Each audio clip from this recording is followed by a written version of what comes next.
ఈ కొండను ఆనుకొని, ఈ మకాన్ని ఆనుకొని చెరువులు లాంటివి, గుంటలు లాంటివి ఉన్నాయి.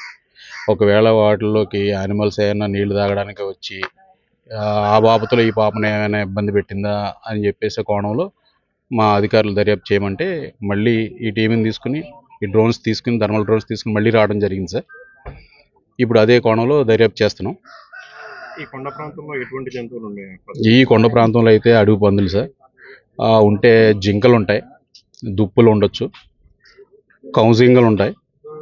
ఇంక తప్పితే పైథాన్స్ అరుదు, పైథాన్ ఉండొచ్చు, పైథాన్ ఉండదని అన్నాం. తాజుపాములు అయితే ఎక్కువ ఉంటాయండి, అలాగే పొడపాములు అవి ఉంటాయి. అడవి పందులు అయితే మస్తుగా ఉంటాయి, ముళ్ళ పందులు ఉంటాయి. అంతమించి క్రూర జంతువులు అయితే ఏమీ లేవు సార్. మేము చాలా కాలం నుంచి నా సర్వీస్ అయితే ఇక్కడే. దట్ ఎప్పుడు ఏదైనా యానిమల్ దాడి చేసిందా అనేది అయితే ఎక్కడ మాకేమీ వినబడలేదు.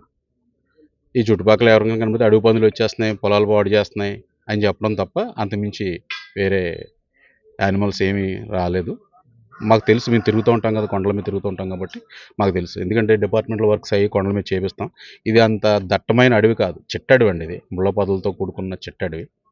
కాబట్టి క్రూరమైన జంతువులు అయితే ఉండవు.